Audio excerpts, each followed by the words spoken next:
नमस्कार दोस्तों। UPSC point eight में आपका बहुत बहुत स्वागत है। हमने पिछले वीडियो में पढ़ा था कि ऋग्वेद के बारे में, ठीक है।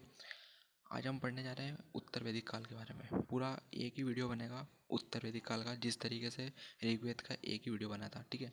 उसमें सारी चीज़ें आ जाएगी, राजनीतिक जीवन, आर्थिक, सामाजिक, ठीक है। आपको इसके अलावा कोई दूसरा वीडियो पढ़ने की ज़रूरत ना पड़ेगी, ठीक है। इसलिए मैं एक ही वीडियो में सारा कुछ कंपाइल कर रहा हूँ, ठीक है। चलो आइए शुरू करते हैं उत्तर वैदिक काल के बारे में। इसकी जो राजनीतिक, इसका जो सबसे पहले देखते हैं कि समय क्या था, ठीक है।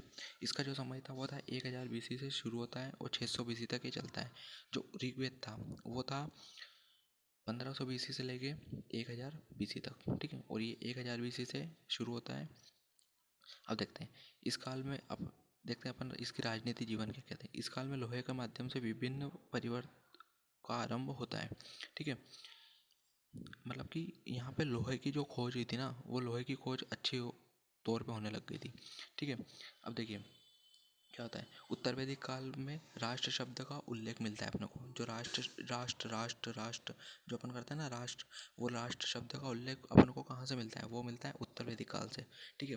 देखिए मैं आपको पहले एक बार शॉर्ट में ऋग्वैदिक काल में, ठीक है, ऋग्वैदिक काल में और उत्तर वैदिक काल में हल्की फुल्की सी, अभी अपन डिटेल में पूरा पढ़ रहे हैं, ठीक है। अभी अभी ही पढ़ रहे हैं, इसी वीडियो में पढ़ रहे हैं।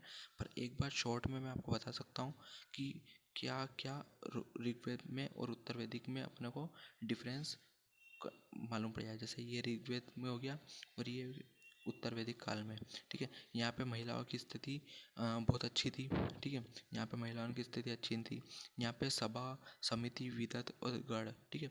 यहाँ पे सभा, समिति, विदत और गढ़ में से ये जो दो ऊपर की थी, सभा, समिति, विदत, ठीक है, ये हट गई थी, ठीक है।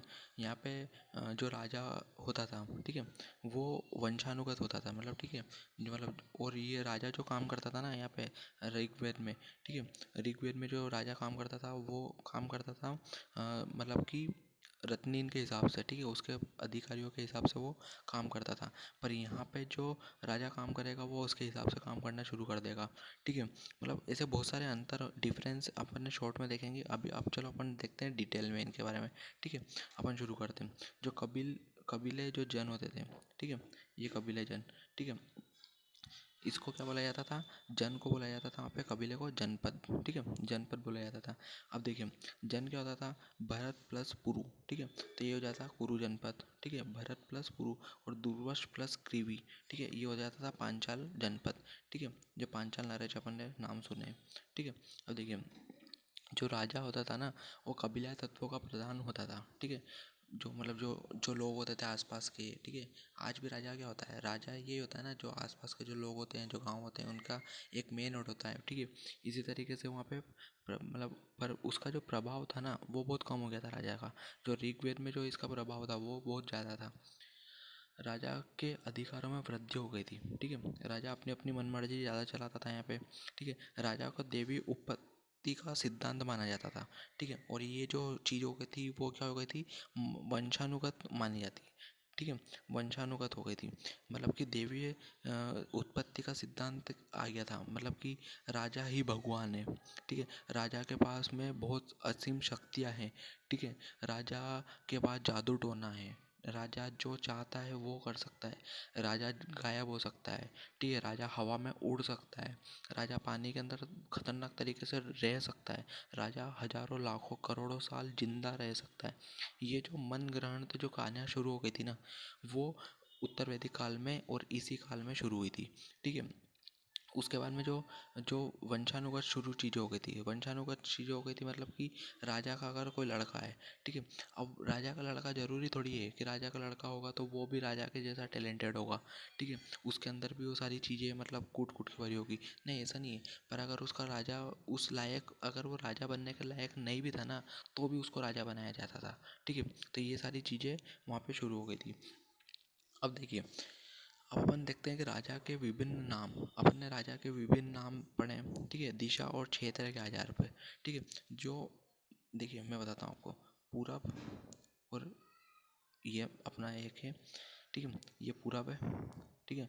जो पूरब होता था, पूरब में राजा को क्या बोलते थे, सम्राट, ठीक है। पश्चिम, ये पश्चिम में जो राजा को बोलते थे स्वराट, ठीक है। जो बीच में जो मध्य था, ठीक है, जो आज का अपना जैसे मध्य प्रदेश हो गया, ठीक है, ये जो इलाके हैं, ठीक है, तो इनमें क्या राजा को बोला जाता था, राजा बोला जाता था, ठीक है। मतलब पूर्व में क्या बोलते थे, सम्राट, पश्चिम में बोलते थे स्वराट, बीच में बोलते थे राजा, ठीक है। उत्तर, यहाँ पे उत्तर में बोलते थे इनको विराट, दक्षिण में इनको बोला जाता था भोज, ठीक है। और जो चारों दिशाओं का राजा होता था, जैसे 1 2 3 4, ठीक है, जो चारों दिशाओं का जो राजा होता था उसको क्या बोला जाता था, राजा एकराट बोला जाता था, ठीक है। अपन ने भी देखा है, राजा भोज के बारे में अपन ने सुना है, राजा विराट के बारे में सुना है, एकराट के बारे में, स्वराट के बारे में, राजा तो बोलते ही थे उनको। मतलब ये राजा के बहुत सारे अलग अलग नाम हुआ करते थे उस टाइम पे, ठीक है। आगे चलकर मगध के नंद वंशी राजा महापद्मनंद ने एक राठ की उपाधि प्राप्त की थी। एक राठ की उपाधि प्राप्त की थी मतलब कि क्या, कि उन्होंने चारों दिशाओं के राजाओं को जीत लिया था, ठीक है। इसलिए उनको क्या बोला जाता था, एक राठ बोला जाता, किसको, नंद वंश के राजा महापद्मनंद को, ठीक है। अब कुछ प्रमुख राजा थे, ठीक है, के अश्वपति, काशी अजातशत्रु, विदेह जनक, कुरु उद्वालक, आरुणि, पांचाल, ब्रह्मणिक, जावाली, ठीक है। सर्वाधिक विकसित थे कौन, इन सब में पांचाल, अपन ने सुना है ना पांचाल नरेश, ठीक है। ये सारी चीज़ें यहाँ पे थी। अब देखिए, अपन पढ़ते हैं, सभा जो होती थी वो प्रतिनिधि करती थी, सभा और समिति, ठीक है। इसका जो है ना, अपन ने पहले ऋग्वेद में पढ़ा था सभा, समिति, विदत और गढ़, ठीक है। तो जो सभा और समिति होती थी, ठीक है, इसका जो था ना महत्व बिल्कुल क्या हो गया था, कम हो गया था, बिल्कुल न के बराबर ही है इसकी लोग मानते थे, ठीक है। और विदत और गढ़, ठीक है, जो गढ़ होता था, विदत और गढ़, इसका तो अस्तित्व ही खत्म हो गया था, मतलब ये तो पूरी तरह खत्म ही हो गई थी। मैंने आपको बोला था ना कि आने वाले उत्तर वैदिक काल में बहुत स्थिति खराब हो जाएगी। अब देखिए महिलाओं की स्थिति भी यहाँ पे बहुत खराब होती जाएगी, ठीक है। अब प्रमुख अधिकारी जो होते थे वहाँ उनको बोला जाता था रत्नीन, ठीक है। अब देखिए ऋग्वेद में जो इसका रत्नीन के जो थे वो कितने थे, 7, ठीक है। और जो उत्तर वैदिक काल में जो इसके बारे में बताया जाता है वो बताया जाता है 17, ठीक है। अब देखिए आगे बढ़ते हैं अपन, भागदूत, भागदूत किसको बोला जाता था, बलि और कर को वसूलने वाला अधिकारी जो होता था उसको बोला जाता था भागदूत। संग्रहित, संग्रहित बोला जाता था बलि और कर, मतलब जो टैक्स होता था ना, जो पैसा, जो टैक्स, जो गाय होती थी, ठीक है, क्योंकि कुछ ज़माने में पैसा होता नहीं था, जो गाय होती थी तो उसको जो संग्रह करता था, जो इकट्ठा करता था उसको क्या बोला जाता था, संग्रहित बोला जाता था, ठीक है। उसके बाद में सैन्य व्यवस्था, सैन्य व्यवस्था मतलब जो लड़ाई वड़ाई होती थी, आर्मी लोग कैसे क्या रहते थे, अभी सेना का पूर्ण स्थायी रूप नहीं था, ठीक है। मतलब अगर उनको ज़रूरत पड़ती थी तो वो सेना बना लेते थे, ठीक है। और अगर उनको ज़रूरत नहीं पड़ती थी तो लोग अपने अपने हिसाब से घूमते रहते थे। अब न्याय व्यवस्था, ठीक है, स्थायी नहीं थी, ना कोई सुप्रीम कोर्ट था, ना कोई हाई कोर्ट था, ना कोई राजा उनकी सुनता था, ठीक है। हर इंसान राजा होता था वहाँ पे, ठीक है, ऐसा काम चल रहा था। कर व्यवस्था, ठीक है, यो व्यवस्थित रूप थी, मतलब जो क्या होता था ना, टैक्स जो होता था बहुत ज़्यादा बढ़ा दिया था। ऋग्वेद में जो टैक्स था ना वो बहुत कम था, पर इसमें जो टैक्स बढ़ा दिया वो बहुत ज़्यादा बढ़ा दिया था, ठीक है। बलि जो लोग पहले अपनी इच्छा से देते थे, ठीक है, जो टैक्स जो पैसा जो होता था ना ऋग्वेद में वो अपनी इच्छा से पैसे देते थे, पर बाकी आने वाले जो उत्तर वैदिक काल है इसमें लोगों को कंपलसरी कर दिया कि भैया तुमको पैसा देना है, बिल्कुल देना है और देना ही पड़ेगा, ठीक है। ऐसा राजा को विषमत्ता कहा गया था, ठीक है। विषमत्ता क्यों कहा गया था उसको, क्योंकि वो वेश्यों से कर लेता था, ठीक है। अब देखिए अपन आप पढ़ते हैं कि उत्तर वैदिक काल में सामाजिक जनजीवन कैसा था, ठीक है, ठीक है। सबसे पहले अपन देखते हैं कि वर्ण व्यवस्था कैसी थी। तो पूर्ण वैदिक काल और ऋग वैदिक काल में वर्ण व्यवस्था की तो नींव पड़ गई थी, ठीक है, परंतु व्यवस्थित और स्थायी विस्तार के उत्तर वैदिक काल में हुआ। जो जो इसकी जो शुरुआत हुई थी ना वो तो ऋग्वेदिक काल से हो गई थी वर्ण व्यवस्था की, ठीक है। वर्ण मतलब क्या, 4 वर्ण थे, ब्राह्मण, क्षत्रिय, वैश्य और शूद्र, ठीक है। पर जब उत्तर वैदिक काल आया ना तो इसको बहुत खतरनाक तरीके से आगे बढ़ाता गया वो, ठीक है। उसके बाद में परंतु इसमें बहुत ज़्यादा हो गया, विभिन्न वर्णों की स्थिति जाति के द्वारा होने लगी, ठीक है। जाति के द्वारा कैसे हो गई कि भैया अगर तुम ब्राह्मण हो, ठीक है, तो ब्राह्मण ब्राह्मण का काम संभालेगा, नाई हो तो नाई का काम संभालेगा, माली हो तो माली का नाम संभाल। अगर आप शूद्र जाति में पैदा हुए तो शूद्र के काम आप संभालोगे, ठीक है। आप ब्राह्मण नहीं बन सकते हो, ठीक है। अगर आप ब्राह्मण जाति में पैदा हुए तो आप शूद्रों को दूर रखोगे, मतलब ये उस जमाने में प्रचलन चलता था, ठीक है। तो उस हिसाब से बता रहा हूँ। उसके बाद में जो ब्राह्मण थे, ठीक है, वो देखिए ब्राह्मण होता क्या है, 1000 BC में लोहे का आगमन के साथ उत्तर वैदिक काल का आरंभ होता है, ठीक है। लोहे का आगमन हुआ, लोहे आया, उसके साथ में ही क्या होता है, उत्तर वैदिक काल का आगमन होता है, ठीक है। लोहे के आगमन से कृषि अर्थव्यक्ति का विस्तार हुआ, मतलब कि देखिए पहले जो लोग करते थे ना, मतलब खेती बाड़ी करते थे, वो लकड़ी के फाल बनाते थे, ठीक है। पर लोहा आ गया, तो लोहे ने उस चीज़ को बहुत ज़्यादा बढ़ा दिया। इससे कृषि अधिवेश की उत्पत्ति हुई, मतलब कि बहुत ज़्यादा लाभ हुआ लोगों को, ठीक है। अधिवेश मतलब कि लाभ होना, ठीक है। अब देखते हैं लाभ के अधिक प्राप्त होने के कारण, ठीक है। अब लाभ कैसे होएगा, ठीक है। आज अपन नहीं कहते हैं कि भगवान मुझे पास करवा दो, ठीक है। भगवान मैं प्रसाद चढ़ाऊँगा, भगवान मुझे ये करवा दो, मैं आपका भगवान अभिषेक करवाऊँगा, भगवान मैं हवन करवाऊँगा, मुझे टॉप बना दो, भगवान मुझे कोई अधिकारी बना दो, मैं आपके ये करूँगा, मैं हवन करवाऊँगा, मैं करोड़ों रुपए का दान दे दूँगा, ये कर दूँगा, ठीक है। ऐसे ही जो लोग वहाँ पे उस ज़माने में लाभ प्राप्त करने के लालच में, ठीक है, वो क्या करते थे, यज्ञ करते थे, ये यज्ञ करते थे, ठीक है। और यज्ञ इसी कारण से जो यज्ञ का जो था वो बहुत बढ़ गया था प्रचलन, ठीक है। जो इंसान की खेती, क्योंकि खेती बाड़ी तो सबकी होती थी, ठीक है। और वो अच्छी फसल के लालच में यज्ञ करवाते थे, और यज्ञ करवाते थे तो उससे क्या हुआ कि ब्राह्मणों की स्थिति में सुधार आ गया, ठीक है। ब्राह्मण उनको खतरनाक तरीके से करवाते थे, मतलब, ठीक है। तो ब्राह्मण उनकी स्थिति में सुधार आ गया, ब्राह्मण सर्वोच्च बन गए धीरे धीरे धीरे धीरे, ठीक है। क्योंकि उनके पास में पैसा आता गया, उनके पास में कर बलि गाय सब, उनकी इज्जत बढ़ती गई, ठीक है। क्योंकि वो यज्ञ करवाते थे, वो खुद जो मंत्र पढ़ते थे, वो खुद मंत्र बताते थे, ठीक है। उस हिसाब से सारी चीज़ होती थी। उसके बाद में क्षत्रिय की स्थिति ब्राह्मण के बाद होने लगी, ठीक है। क्षत्रिय मतलब जो तीर धनुष लेके जो रक्षा करते थे, ठीक है, उनकी जो स्थिति, जैसे आज के ज़माने में कौन होते हैं, बॉडीगार्ड, ठीक है। तो ये बॉडीगार्ड के हिसाब से काम करते थे। वैश्य उन्नति करने लगे, परंतु जो शूद्र होते थे उनको मतलब कि समाज से बाहर निकालना शुरू कर दिया था, ठीक है। उनको यज्ञों में बैठने नहीं दिया जाता था, उनको मारा कूटा जाता था, ठीक है। ये सारी चीज़ें, और साथ में जो शूद्र होते थे, ठीक है, उनकी स्थिति क्या थी, जो ब्राह्मण होते थे, वैश्य होते थे और जो क्षत्रिय होते थे, ठीक है, उनकी सेवा करना होती थी, ठीक है। वो तीनों की सेवा करेंगे, ये क्या काम था, शूद्र का काम था, ठीक है। देखिए यहाँ पे लिखा हुआ भी है कि जो शूद्र का जो काम था, ये शूद्र का जो काम था, इनका जो काम ये क्या था, इन तीनों वर्गों की सेवा करना था। अब अपन देखते हैं ब्राह्मण, क्षत्रिय और वैश्य, ठीक है। ब्राह्मण क्षत्रिय वैश्य को क्या बोला जाता था, द्विज बोला जाता था। और इन तीनों का उपनयन संस्कार अधिक होता था, ठीक है। शूद्र द्विज में शामिल नहीं होते थे, ठीक है। जो शूद्र होते थे ना, मतलब वही मैंने बोला ना आपसे, वो उनको बाहर निकाल दिया जाता था, ठीक है। वैश्य अनय बलिकृत, दूसरे को कर देने वाला कहा गया है, ठीक है, वैश्यों को, ठीक है। उसके बाद में अब यहाँ पे अपन देखते हैं ये टॉपिक, ठीक है। अब अपन देखते हैं गोत्र व्यवस्था क्या थी उत्तर वैदिक काल में, ठीक है। गोत्र मतलब कि आप कौन सी गोत्र के हो, कौन सी जाति के हो, क्या हो, यह सारी चीज़ें अब इसमें अपन देखेंगे। उत्तर वैदिक काल में गोत्र स्थापित हुई, ठीक है। उत्तर वैदिक काल में हुई गोत्र, जहाँ एक स्थान पर गोधन को एकत्र किया जाता था। एकत्र करने वाले लोग एक ही कुल के होते थे। यहीं से गोत्र के बाहर विवाह होने की प्रथा चली थी, ठीक है। अब देखते हैं अब आश्रम व्यवस्था क्या थी, ठीक है। अब देखिए मैं आपको समझाता हूँ कि गोत्र व्यवस्था थी क्या आखिर। जैसे कि मान लो ए है, ठीक है, इसके पास में और एक है बी, ठीक है, ए है।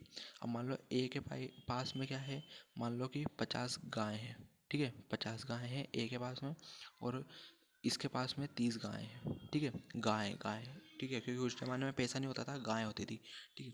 अब क्या होता था ना कि जो ए वाला है, ठीक है, अब मान लो कि ए वाला के पास में 50 गाय हैं और बी वाले के पास में 30 गाय हैं। अगर ये दोनों साथ में मिल जाते हैं, ठीक है, ये दोनों एक साथ मिल जाते हैं तो इनके पास में टोटल जो गाय हो जाएगी वो कितनी हो जाएगी, 80 गाय हो जाएगी। ठीक है, इसलिए जो शादी ब्याह होते थे वो गोत्र गोत्र में होते थे। ठीक है, ये साथ में अगर मान लो ए वाले से शादी करेगा, इसी के अंदर शादी करेगा मान लो वो, ठीक है, तो उसके पास तो 50 की 50 गाय रहेगी। ठीक है, अगर बी वाला बी वाले में शादी करेगा तो उसके पास 30 की 30 गाय रहेगी। पर अगर ए वाला बी वाले या फिर बी वाला ए वाले से शादी करेगा तो उसके पास क्या हो जाएगी ना, दोनों की गाय जुड़ जाएगी। ठीक है, तो इनको फ़ायदा होता था, तो इसलिए वो ये आपस में शादी ना करते हुए दूसरी में गोत्र में शादी करते थे और यहाँ से ही गोत्र को निकाला गया है। ठीक है, और आज भी इसका काम चलता है। जैसे आज भी अगर अपन अपने हिसाब में शादी नहीं करते हुए दूसरे उसमें शादी करते हैं। ठीक है, जैसे अपन अपने घर में ही शादी ना करते हैं। ठीक है, दूसरी जात में या दूसरी कास्ट में या दूसरे घर में अपन शादी करते हैं। ठीक है, इस हिसाब से अब देखिए आश्रम व्यवस्था क्या थी। ठीक है, आश्रय व्यवस्था, उत्तर वैदिक काल में आश्रम व्यवस्था की स्थापना हुई। ठीक है, स्थापित हुआ। अब देखिए अपन ने जो पढ़ा था, क्या पढ़ा था, जवालो उपनिषद, जवालो उपनिषद के बारे में अपन ने पढ़ा था, जिसमें क्या पढ़ा था अपन ने कि इंसान की उम्र इसमें 100 साल मानी गई थी।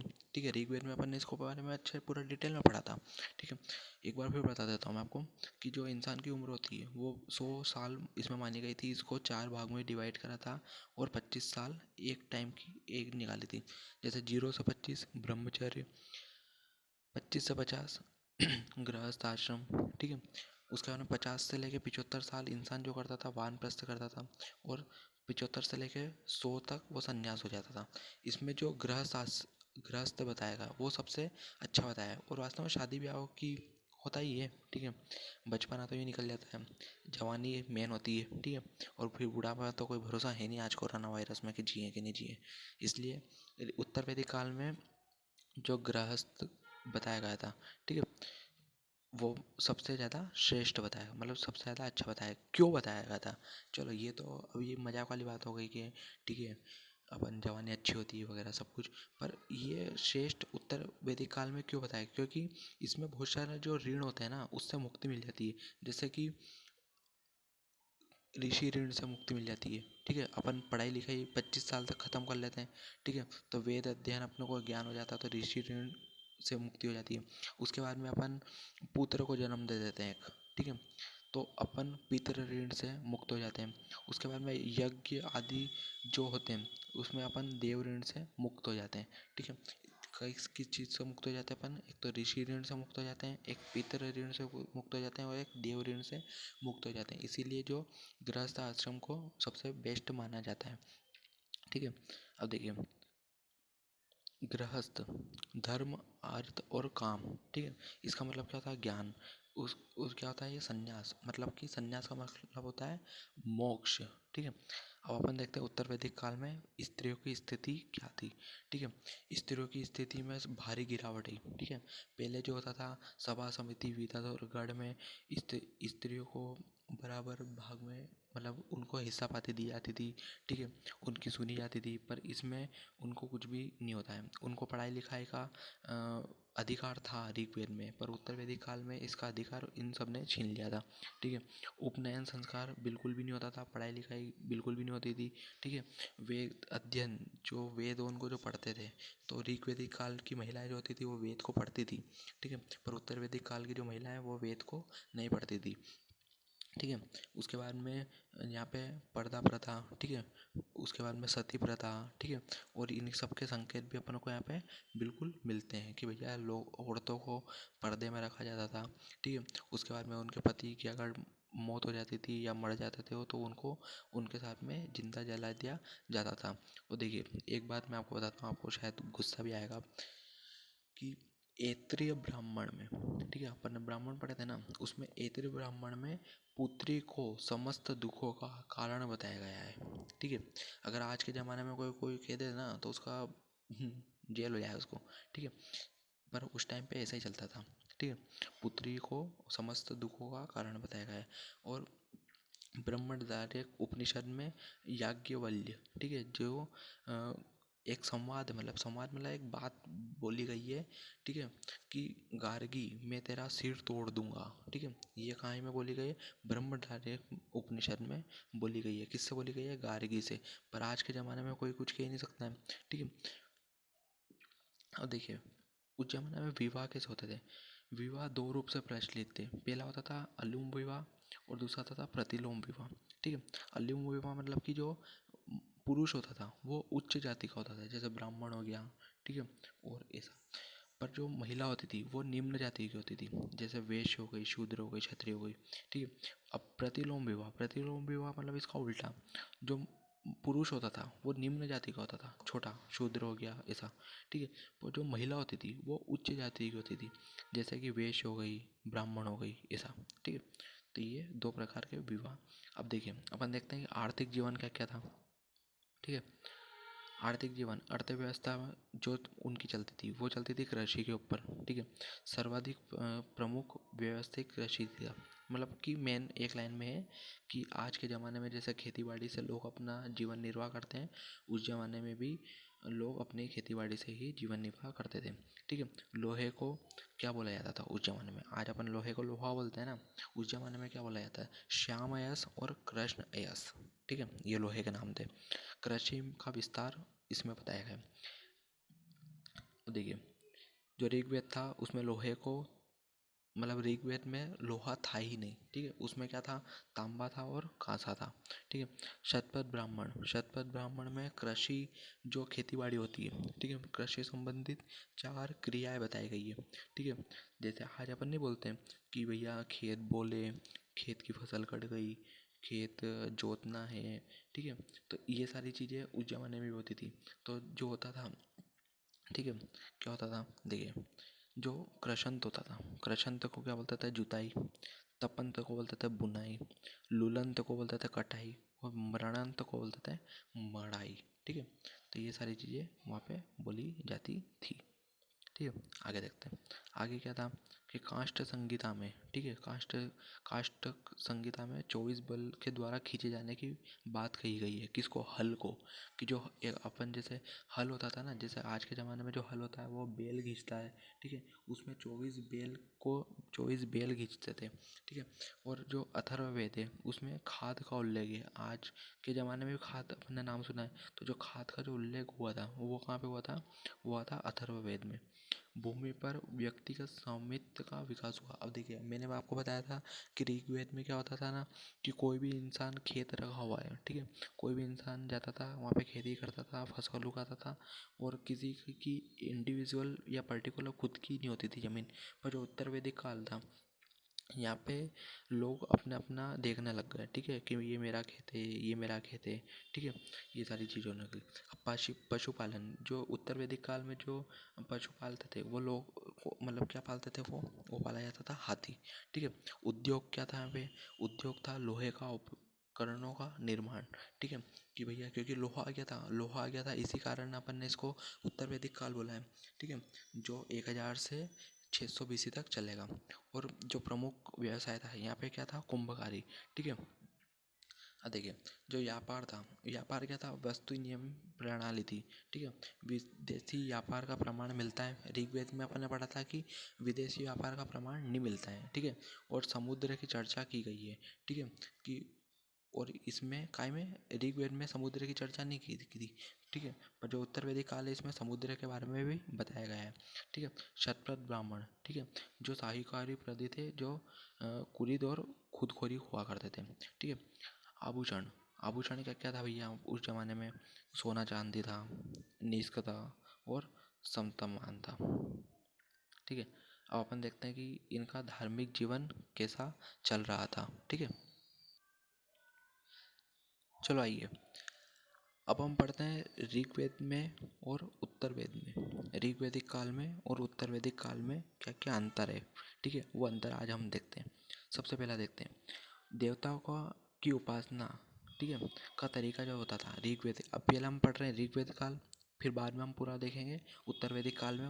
और अब ये जो होगा वो डिफरेंस से शुरू होगा, ठीक है, याद रखना।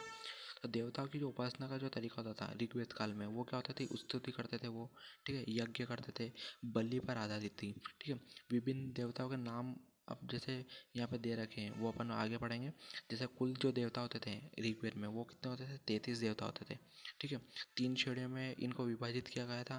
पहले पहले थे आकाश के देवता, दूसरे थे अंतरिक्ष के देवता, और तीसरे थे पृथ्वी के देवता, ठीक है। जो आकाश के जो देवता थे वो उनको बोला जाता घोष, वरुण, मित्र, सूर्य, भूषण, सविता, विष्णु, उषा, अश्विन आदि, ठीक है। अंतरिक्ष के जो देवता थे, जो आसमान में जो रहते थे, उनको बोला जाता था इंद्र, मारुत, रुद्र, वायु, प्रजन्न आदि। पृथ्वी के जो देवता थे उनको बोला जाता अग्नि, सोम, पृथ्वी, बृहस्पति और सरस्वती आदि, ठीक है। प्रमुख जो इन सब में जो सर्व प्रमुख थे, जो सबसे फेमस जो देवता थे वो कौन थे, इंद्र, जिसमें 250 सूक्ति बताई गई है।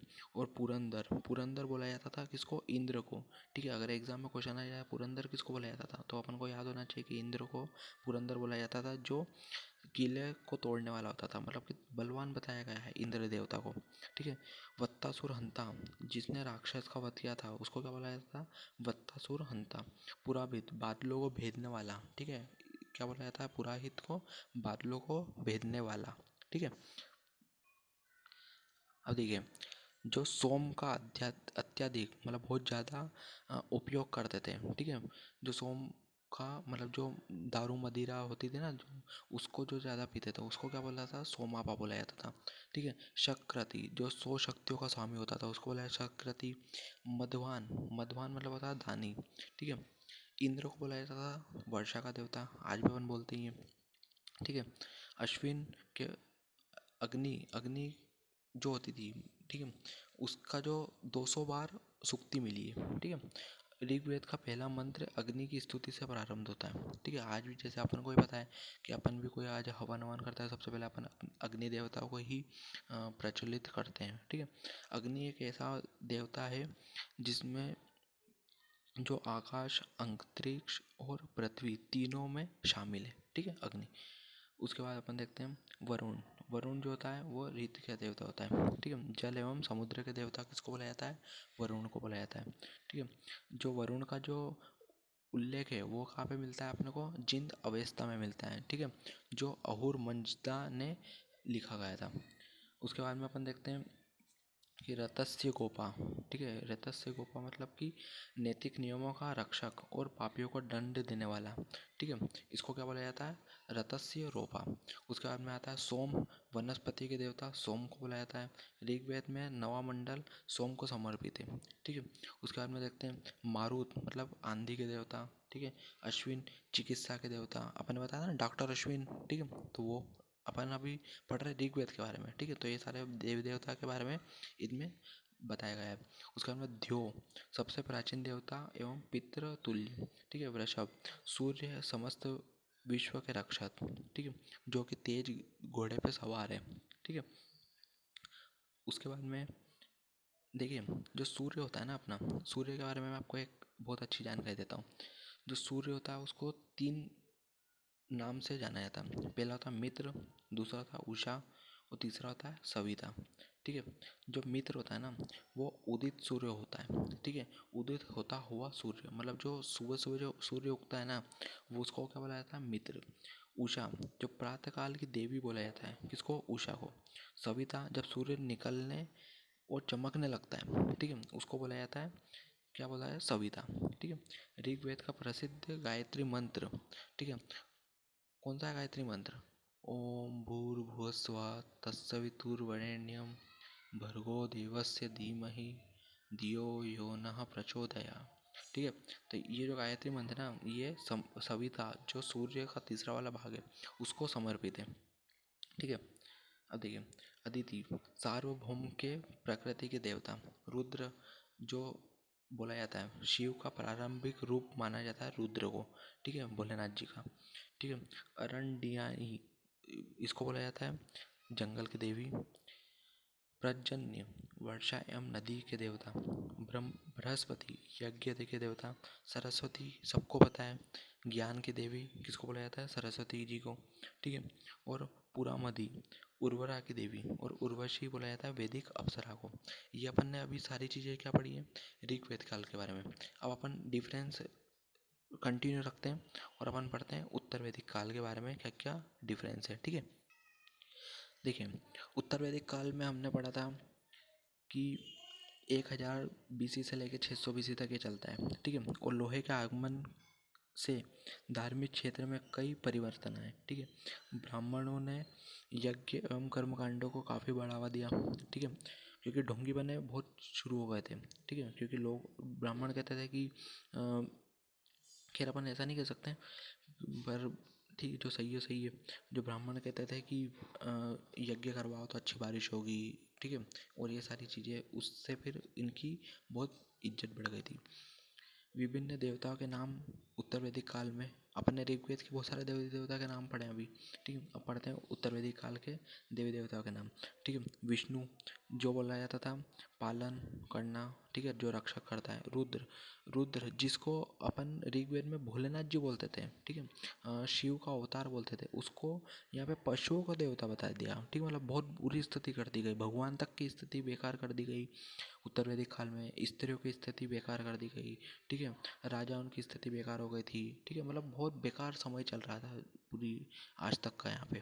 ठीक है, उसके बाद में ऋग्वैदिक काल में पूषण व्यवस्थित वनस्पति एवं औषधि के साथ ही पशुओं के देवता भी माने जाते थे। और उत्तर वैदिक काल में जो इनको शूद्रों के देवता बता दिया। ठीक है, मतलब कि जो ऋग्वेद में औषधि जो दवाई वगैरह और इनके जो देवता बोला जाता था पूषण को।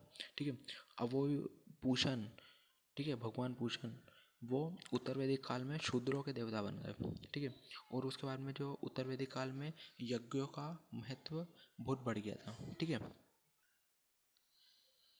यहाँ पे फिर साथ में यज्ञ और घरेलू सार्वजनिक होने लग गए। ठीक है, पहले यज्ञ क्या होता था ना कि मंदिर में होते थे या फिर कोई एक ऐसे स्थान पे होते थे जहाँ पे पूरा गांव और पूरे सब लोग इकट्ठे होते थे। पर अब क्या होने लग गया था उत्तर वैदिक काल में कि जो यज्ञ होने लग गए थे वो हर घर घर घर में होने लग गए थे। लोग अपने अपने हिसाब से यज्ञ करवाने लग गए थे, ब्राह्मणों की कोई सुनता नहीं था। ठीक है, तो ये सारी चीज़ें होने लग गए थे। और पहले जो यज्ञ होते थे उसमें कोई जानवर की बलि नहीं दी जाती थी। ठीक है, पर अब जो यज्ञ होते हैं ठीक है वो आज के ज़माने में भी देखते हैं अपन। कोई गाय की बलि दे रहा है, कोई बकरे की बलि दे रहा है, कोई बकरी की बलि दे रहा है, कोई कुत्ते की बलि दे रहा है, कोई क्या चढ़ा रहा है, कोई क्या चढ़ा रहा है। ठीक है, तो ये सारी चीज़ें भी उसमें आती जाती है। ठीक है, ये कहाँ से शुरू हुआ था? ये हुआ था उत्तर वैदिक काल से शुरू। ठीक है, अतिथि को गोधन कहते थे। ठीक है, क्या कहते थे अतिथि को उत्तर वैदिक काल में? गोधन कहते थे। क्योंकि सुनना ध्यान से, क्यों कहते थे गोधन उनको? जो अतिथि मतलब मेहमान को आते थे ना, मैं आपको शॉर्ट में बताता हूँ, जो मेहमान आते थे ना उनको गाय का मांस खिलाया जाता था।